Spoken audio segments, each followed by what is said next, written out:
ఎక్కడికి వెళ్తున్నారు? నా పేరు ఆకాష్. ఈ బర్త్డే పార్టీకి గెస్ట్గా వచ్చాను. ఫ్రెండ్స్ వినండి, ఈ బికారి గారిని చూడండి. సింగానియా సాబ్ బర్త్డేకి గెస్ట్ గా వచ్చాడంట.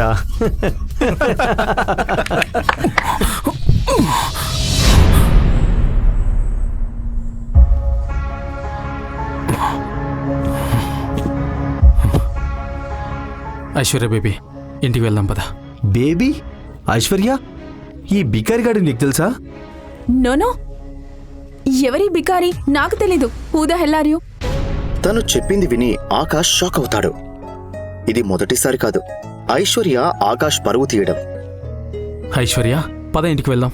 హే బికారి, ఇక్కడి నుంచి వెళ్ళిపో. సెక్యూరిటీ, ఈ చెత్తను బయటపడేయండి.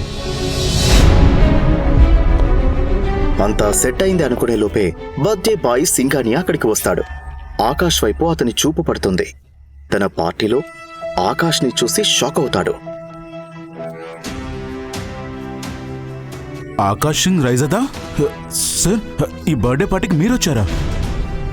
నేను నమ్మలేకపోతున్నాను. మీరు నా పార్టీకి వచ్చినందుకు నా జీవితం ధన్యమైంది. Please please please. ఇదంతా చూస్తున్న ఐశ్వర్య ఇంకా మిగతా వాళ్ళందరికీ చెమటలు పడతాయి.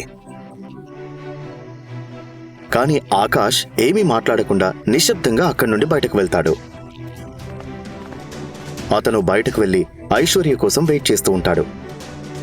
పార్టీ అయిపోగానే ఐశ్వర్య ఫుల్గా తాగి తూలుతూ బయటకు వస్తుంది.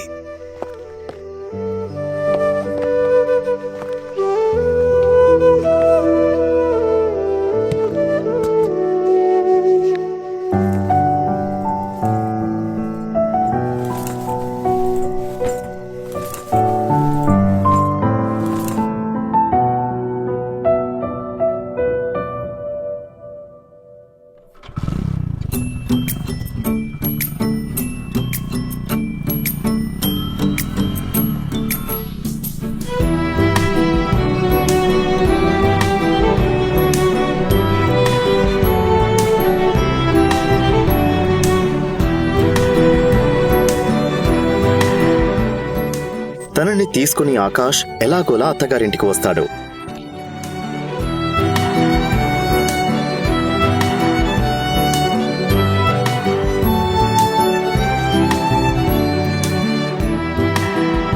ఆకాష్ అత్తగారింట్లో ఇల్లరికపు అల్లుడుగా వచ్చాడు. ఇంట్లో అందరూ తనని ఎగతాళి చేసేవారే.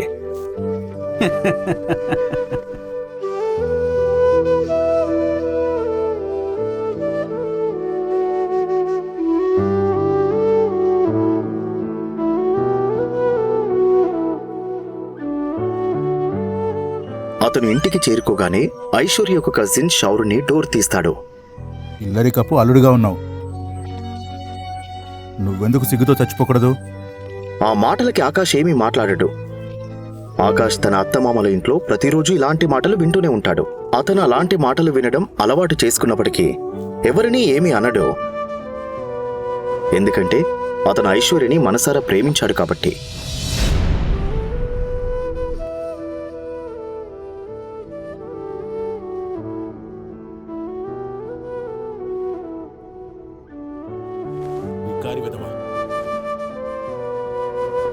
అతనికి ఒక బలమైన కారణముంది. అందుకే అతను ఇంతలా అవమానాలు భరిస్తూ జీవితాన్ని గడపాల్సి వస్తుంది.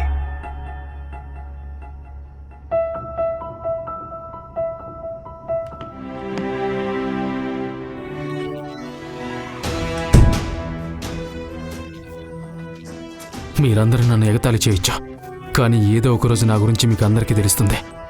ఆ రోజు నేనేంటి మీకు అర్థమవుతుంది. ఆకాష్ వెనుక దాగున్న నిజమేంటి అది ఎవరికీ తెలియదు. అలానే ఎందుకో ఆకాష్ కూడా ఎవరికీ చెప్పలేదు.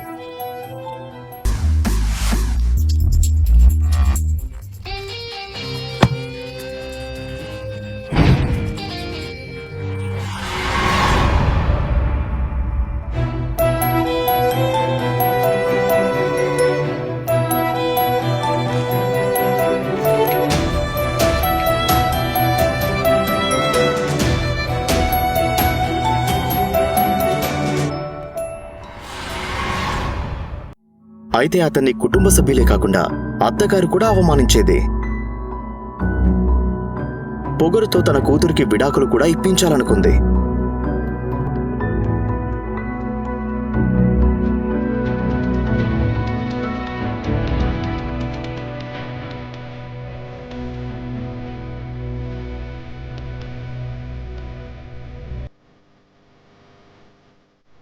ఆకాష్, ఇప్పుడు మేము ఒకరిని కలవడానికి హోటల్కి వచ్చాం. నువ్వు నా భర్తవని ఎవరికి చెప్పకు. మా ఇంట్లో పనోడివని చెప్పు, సరేనా? ఐశ్వర్య, ఆకాష్, నీకు తెలుసు కదా లోపలున్నవారు ఎంత ధనవంతులో. నా భర్త ఇంత బిక్కారివాడని తెలిస్తే ఎంత అవమానంగా ఫీల్ అవుతారు. ఆకాష్ తన భార్య ఐశ్వర్య మాటలు విని సైలెంట్ అయిపోతాడు. ఐశ్వర్య తన బికారీ భర్త ఆకాష్ను అవమానించడం కొత్తేమీ కాదు. ఇంతకు ముందు చాలాసార్లు తనను అవమానించింది. ఐశ్వర్య మరియు తన కుటుంబం ఆకాష్ని చాతగాని వ్యక్తిగా చూస్తూ ఉంటారు. కానీ ఎవరూ ఏమన్నా ఆకాష్ వాటిని ఏం పట్టించుకోడు. ఎందుకంటే అతనికి తన భార్య ఐశ్వర్య అంటే చాలా ఇష్టం. ఇప్పుడు ఐశ్వర్య తన చిన్ననాటి ఫ్రెండ్ రూపల్తో కలిసి కొంతమంది రిచ్ ఫ్రెండ్స్ ని కలవడానికి హోటల్కి వెళ్తుండటంతో ఆమె ఆకాష్కి ఈ జాగ్రత్తలు చెప్తుంది. ఆకాష్, నీకు చివరిసారిగా చెప్తున్నాను, లోపల ఎలాంటి న్యూసెన్స్ క్రియేట్ చేయకు. సరే, నాకు అర్థమైంది. డబ్బుందని మదమెక్కిన ప్రేమ్ మల్హోత్రా, రాజ్ బేడి మరియు పరాస్ అగర్వాల్ లోపల కూర్చున్నారు. అక్కడ కూర్చుంది రూపల్కి ఫ్రెండే అయినా ఐశ్వర్య అందాన్ని చూసి మైమరిచిపోయారు. రూపల్ తనెవరు? ఇంత అందంగా ఉంది. ఇది నా best friend Aishwarya. Akash dress ని చూసిన పరాస్ అతన్ని చూసి ఎగతాళి చేస్తూ, హే, తనతో వచ్చిన ఈ బికారిగాడెవడు?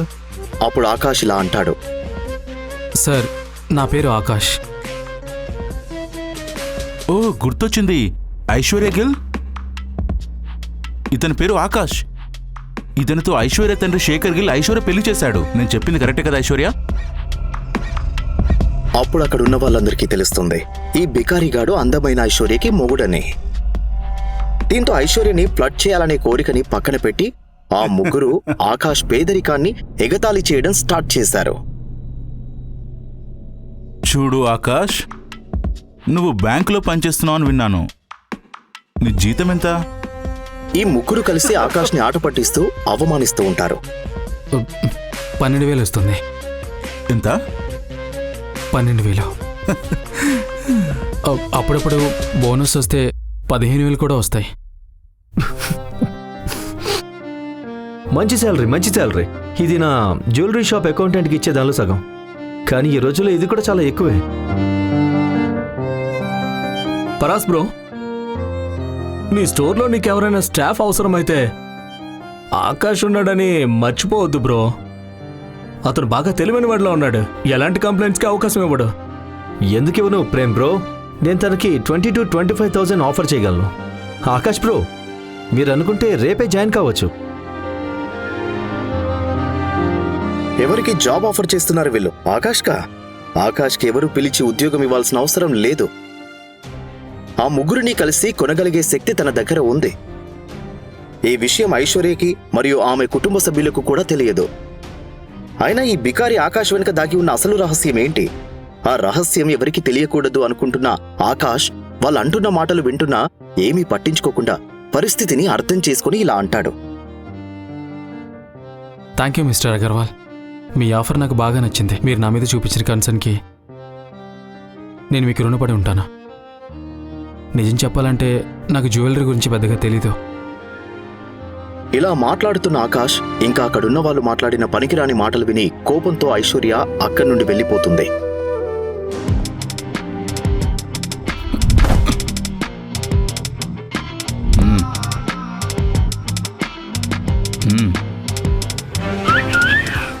అక్కడ ఓ వ్యక్తి బాగా డ్రింక్ చేసి ఉంటాడు.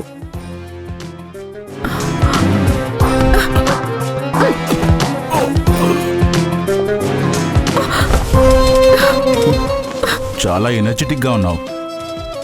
ఈ ఎనర్జీ అంతా బెడ్ మీద ఇస్తావా? బాస్టర్డ్, నువ్వు నాతో ఇలా బిహేవ్ చేయడానికి నీకు ఎంత ధైర్యం? నా దారికి అడ్డు తప్పుకో. హే, ఆగు! ఏమన్నావు? నేను బాస్టర్డా? ఫస్ట్ నిన్ను నువ్వు చూసుకో. ఎక్కువ నకలాలు చేయకు. 10,000 ఇస్తాను, నాతో వచ్చాయి. నా చెయ్యి వదులు. ఐశ్వర్య కోపంతో ఆ వ్యక్తి చెంప పగలగొడుతుంది. ఈ ప్రశ్నలకు సమాధానాలు తెలుసుకోవాలంటే నెక్స్ట్ ఎపిసోడ్ వినాల్సిందే. క్రింద ఇచ్చిన లింక్ ని క్లిక్ చేసి పాకెట్ ఎఫ్ఎం యాప్ ని ఇన్స్టాల్ చేసుకోండి. Stay tune to pocket FM.